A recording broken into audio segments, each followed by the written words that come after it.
Me atreví a hacerle una pregunta al que era el director del INGER, al doctor Luis Miguel.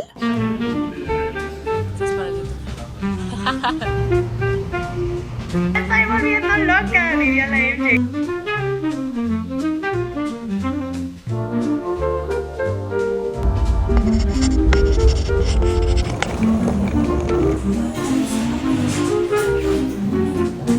Sí, así con los tenis todos mugrosos.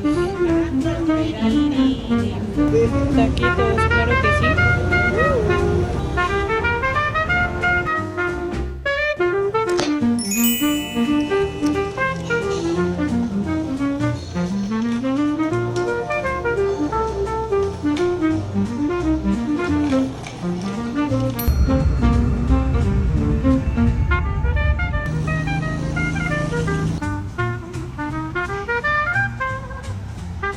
Hola chicas, ¿cómo están? Bienvenidas y bienvenidos al tercer Congreso Multidisciplinario de Geriatría aquí en Médica Sur. Les voy a dar un mini tour aquí por la zona de bienvenida. Hay diferentes stands donde hay diferentes productos, servicios para personas mayores, esta Atena, que justo es como esta parte de limpieza, protección, etcétera. Entonces, pues este es un poco del stand, ¿no? De ustedes llegan y esta es la bienvenida que les dan. Les voy a estar compartiendo sobre cuáles son los temas más importantes y relevantes respecto a demencia, rehabilitación, la parte cardiovascular, etcétera. La verdad es que es un temario muy bueno y muy completo y pues les voy a estar compartiendo algunas cositas, así que acompáñenme en esta nueva aventura. Y pues nada, muchísimas gracias a Ángela por esta oportunidad, por este chance, por también poder abrir esta oportunidad a más personas que justo van a estar conociendo a lo largo del día a las ganadoras presenciales de este congreso. Y pues nada, chicos, vamos a ver qué hay en estos 3 días. Pues bueno, vamos a entrar a la primera conferencia. Esta está en inglés, es de epilepsia en el adulto mayor. Entonces, después sigue la de delirium.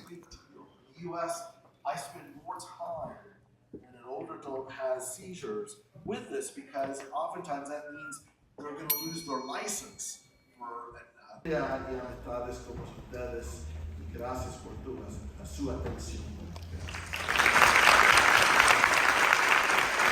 Este es mi primer vlog de este formato, así que hay algunas fallas técnicas referente a que no pude grabar todas las ponencias completas, e igual por derechos de autor pues no se puede, pero le pueden poner pausa y hacer anotaciones importantes referente a los temas que se están presentando.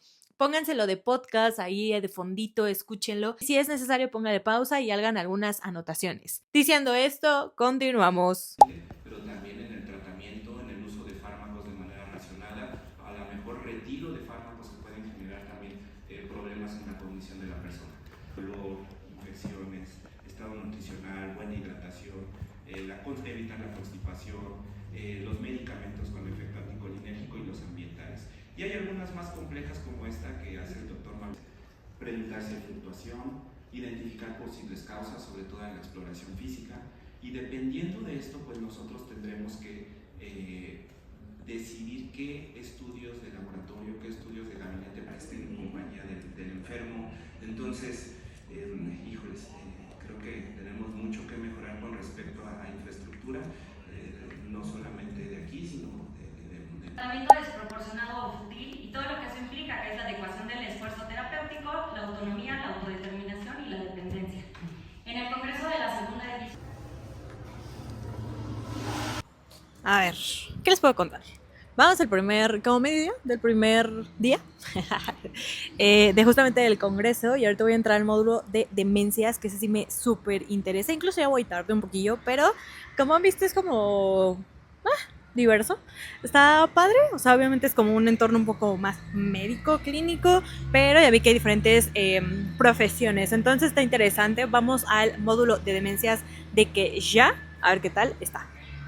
Un antagonista en RDA y en algún punto pacientes que terminarían en cuidados terminales por un proceso demencial cognitivo leve, por supuesto, también en una etapa de demencia leve, cualquiera que sea esta causa, porque es donde el impacto de nuestras intervenciones podría tener un efecto en el retardo. Nos reportan de distintas maneras, distintas pruebas, distintas formas de interpretar la prueba. Pero una tangible que modifique la enfermedad. Y lo que tenemos de medicamentos para sintomáticos, pues, lo comentaba el doctor Alzheimer, en eso nos vamos a enfocar para la demencia. No conjugan bien los verbos, no utilizan bien los artículos, tartamudean, ¿no? Y se ve que cuando hablan les cuesta articular. Hay algunos criterios, tenemos que tener agramatismo o el habla con esfuerzo, que se conoce como apraxia del habla. A veces es difícil que nosotros podamos identificarla si no tenemos experiencia en ver estos pacientes.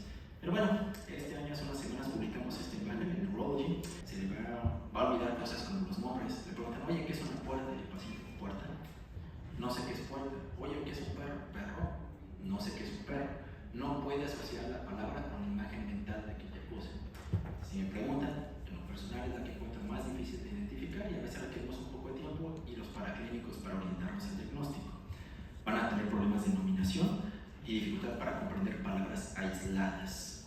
¿Okay? Son pacientes fluentes, pero cuando empezamos a revisar un poquito más o tenemos relación neuropsicológica o hacemos algunas cosas de lenguaje más precisas, salen los errores, ¿no? Eso es muy contexto dependiente, dependemos que el paciente sepa leer y escribir y eso en nuestro oído a veces es bastante difícil, ¿no? Y pues también hay otra limitante, todos estos criterios fueron hechos en pacientes angloparlantes, no hay un equivalente al español, pero ahorita veremos qué opciones tenemos. Piensen en APP semántica, clínicamente, antes de los paraclínicos, ¿ok? Apraxia del lenguaje, agramatismo, piensen en APP no fluente. Aquí ya metimos logopédica porque es un poco difícil separar las afasias primos en pacientes angloparlantes. Nosotros no tenemos tantas palabras irregulares y hay varias limitantes. Esta es bastante buena y nosotros hicimos un pequeño esfuerzo. No basado en evidencia y basado también en experiencia personal, lo publicamos en la revista del instituto. Hicimos este pequeño algoritmo para intentar ayudar a los clínicos. Vascular, que es un tema, la verdad, muy relevante y novedoso a la vez. Usando efectos benéficos en el hueso, músculo y en el tejido adiposo. Entonces, me voy a regresar. Vean, en este estudio, todos son benéficos, todos tienen sus propiedades: aeróbico, resistencia, flexibilidad, alta intensidad, etc. ¿Quién lo debe prescribir? Ya varias guías internacionales, todos los profesionales de la salud. Nutriólogo, gerontólogo, enfermero, médico general, familiar y especialistas lo debemos saber prescribir porque no lo sabemos. Ahora que yo tengo la oportunidad de contarme con el equipo multidisciplinario, es cuando he aprendido un poquito.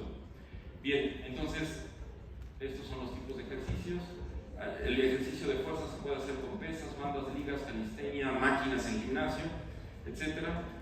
Busquen el FitP, en donde incluye volumen, para que puedan ustedes cumplir con todos los requisitos de una buena programación de ejercicio. Bajen. Bueno, pues culminamos el primer día. Muchas gracias, Ángela. De nuevo la mención. Estuvo muy lindo, muy interesante. Creo que fue un enfoque mucho en demencias y la verdad es que ese es un tema que a mí me interesa bastante y me pareció muy interesante, muy bueno. De nuevo, el ejercicio físico, la disminución de los factores de riesgo, parte también de la activación, rehabilitación cognitiva son fundamentales pues para la atención de las personas mayores y es un trabajo en equipo de diferentes profesionales de diferentes disciplinas. Entonces, pues veamos qué nos depara el destino el día de mañana. Chao. Ya, ya la formalidad se queda a un lado.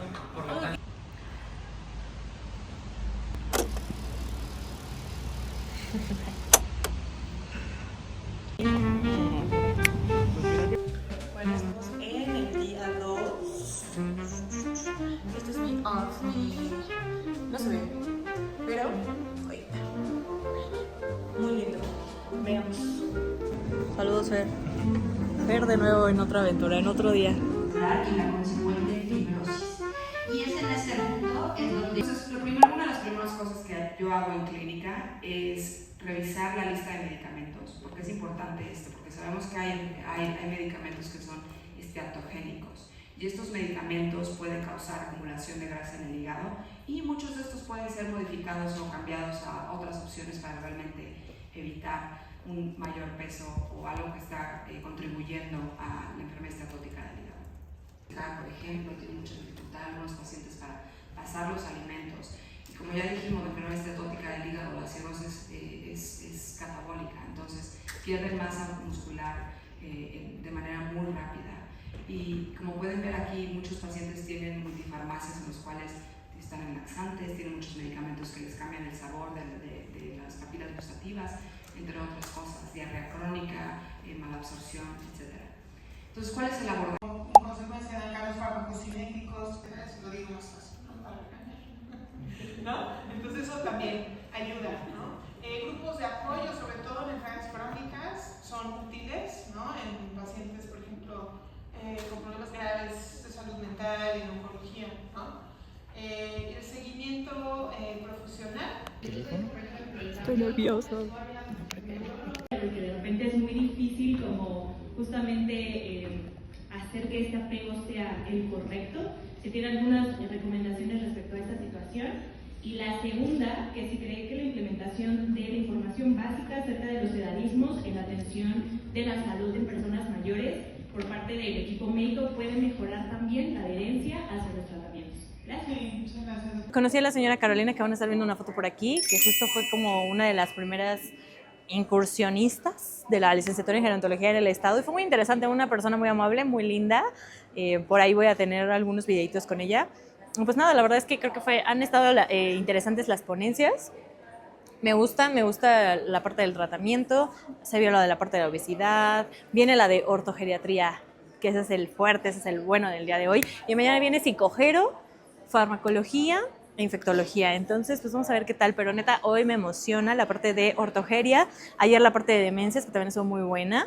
Y por si no sabían, quiero que mis áreas de especialización sean rehabilitación geriátrica y demencias, y hacer otro complemento para después en un futuro que ya van a estar viendo. Así que continuamos con el video. Sigue siendo intenso y refractario, entonces ya van a poder ser candidatos a tratamiento quirúrgico.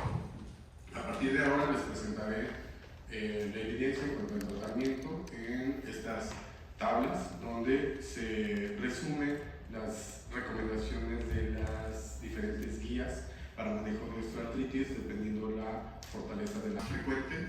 Fue entrenamiento de resistencia dirigido a cuádriceps femoral.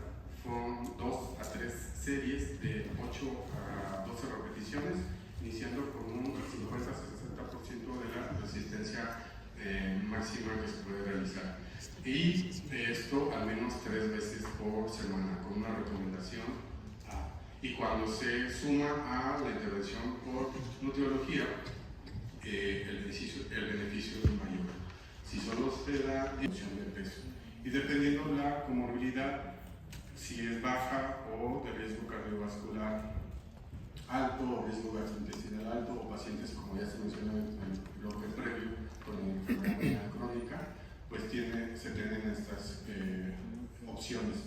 En ventana azul son las intervenciones en el caso de para la rodilla. Vamos a fortalecer cuádriceps, pero también se van a fortalecer ligamentos. Entonces esto nos va a dar mayor estabilidad de la articulación, como decía, tratando de resolver esas alteraciones en la alineación, y de esa manera va a haber mayor tolerancia y mejorará el desempeño físico.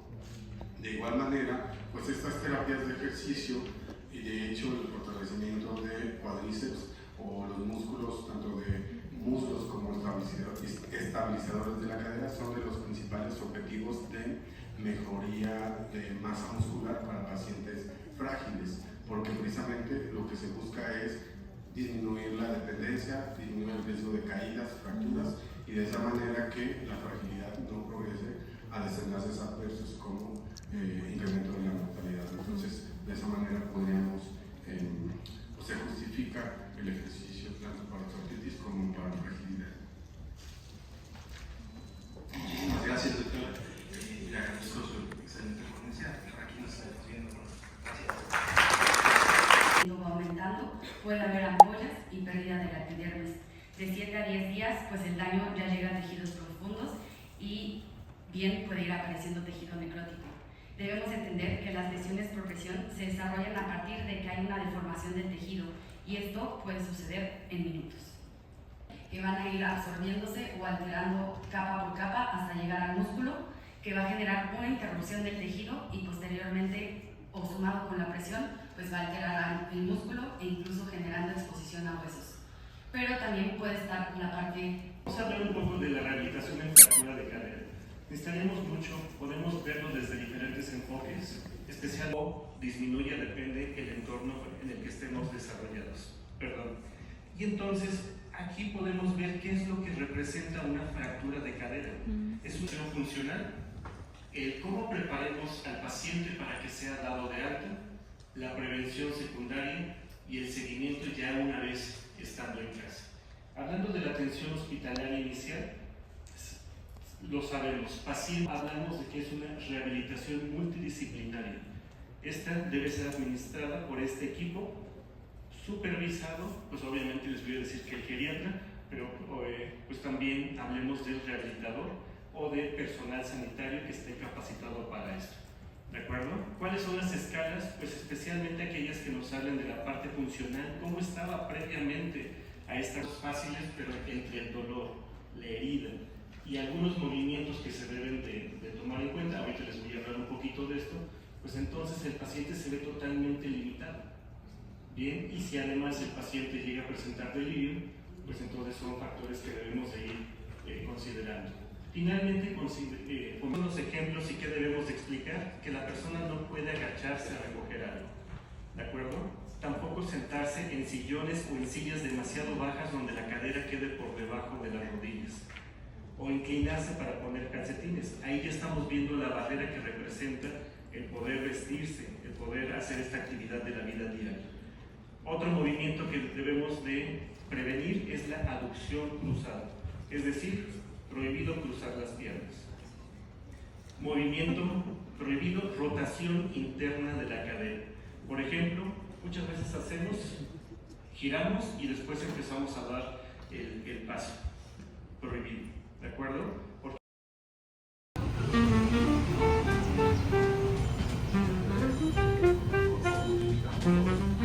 Todavía no soy muy buena blogger. Saluda, bebés. Esto es para YouTube.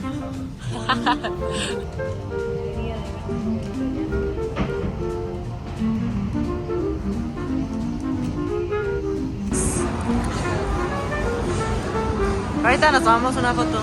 Adiós.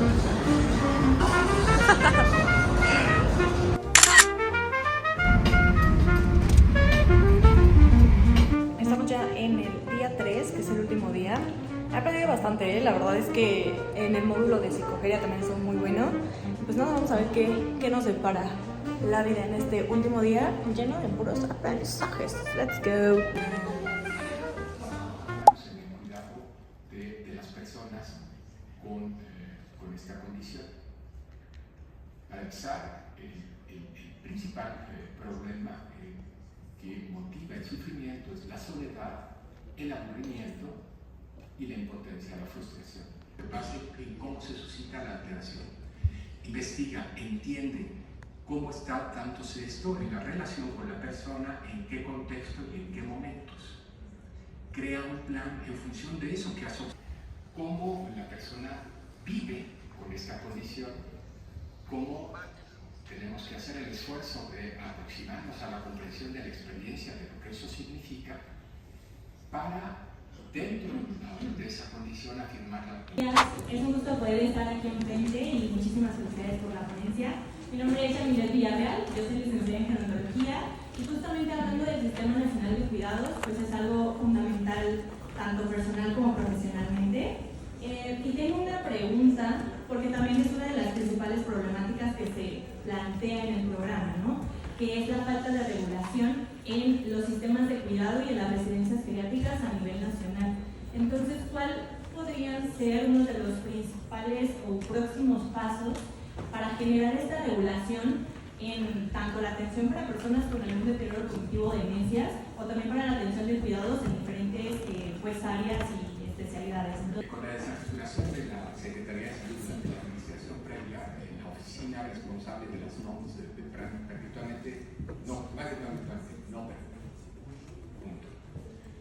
la reorganización que se está llevando a cabo en la actualidad da la oportunidad de poner en marcha nuevamente las iniciativas que se quedaron truncas.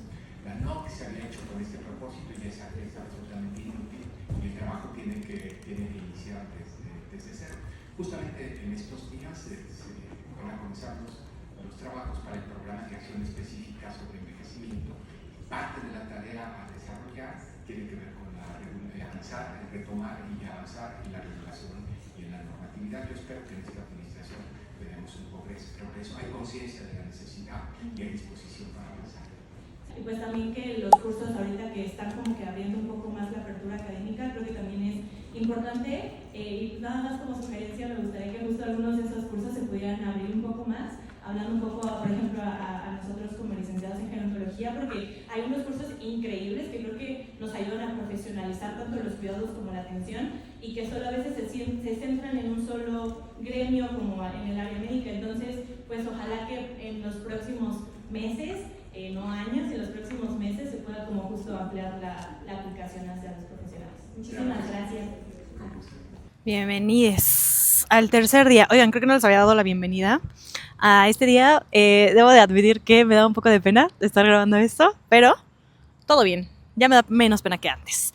Y ni modo, aquí les voy a traer esta transmisión más que yo, de este QM. Oigan, a ver, quiero llegar como a ciertas reflexiones, ya que casi se acaba el congreso como tal. Y, ok, son espacios que se necesitan, sí, obviamente, para actualización, para conocer a nuevas personas, a nuevos profesionales, compartir conocimientos, experiencias, pero creo que todavía hace falta como ampliarlo más a otros temas. Me atreví a hacerle una pregunta al que era el director del INGER, al doctor Luis Miguel, sobre, pues justamente, ¿no? Que se hablaban sobre el Sistema Nacional de Cuidados y como todo lo que conlleven personas con demencias, cambiar la perspectiva, etcétera. Pero es como eso, o sea, ¿cuál es una de las principales problemáticas para los sistemas de salud y de cuidados? O sea, específicamente en cuidados y residencias, es que no hay una regulación de estos sistemas, de estos programas, etcétera. Pónganse a analizar cada residencia que ustedes conocen, cada residencia geriátrica, cada asilo, como lo conozcan, o casa de día, tiene un modelo de atención diferente. Todos tus profesionales son diferentes, sus actividades son diferentes, cómo atienden a las familias y a los cuidadores son diferentes, porque justo no está esta regulación de los cuidados. Es lo que le preguntaba, o sea, como cuáles deberían de ser los siguientes pasos para que esto empiece a erradicarse de alguna manera y que al final los cuidados están en el día a día, y obviamente hay diferentes tipos de cuidados, pero pues ¿qué podemos hacer nosotros como profesionales para que este sistema de verdad ya empiece a implementarse y que se empiece a regularizar de alguna manera? Porque pues por eso existe maltrato, violencia, discriminación y muchísimas prácticas todavía, como amarrarlos en casos de demencia para que estén quietos o sedarlos para que no estén activos todo el día. O sea, son prácticas que todavía existen y que como profesionales debemos estar erradicando, pero que también las instituciones deben de estar regularizando. Entonces, es un tema muy bueno, eso yo puedo estar hablando horas. Pues nada, ya casi acaba. Sí, ahorita voy a entrar a la ponencia de infecciones urinarias, porque eso también es algo muy recurrente, y después viene que justamente cómo prevenir algunos acontecimientos en estados de dependencia. Otra de mis áreas. Pero pues nada, vamos a ver qué tal queda este vlog. Mi primer video hablando. Hoy también, algo bien raro, cambiando tanto de tema, es que varias personas, después de que yo me levantara a hacer esta pregunta, como que se acercaron a mí así como de, ay, hola, te sigo de redes, qué gusto conocerte, me ayuda mucho tu contenido. Ay, muchísimas gracias, yo de verdad aprecio mucho sus comentarios. Y ¿saben qué? A las que conocían a las fisios, eran fisios increíbles. Muchísimas gracias también por compartir, por consumir este contenido, y déjenme todavía que quieren seguir aprendiendo.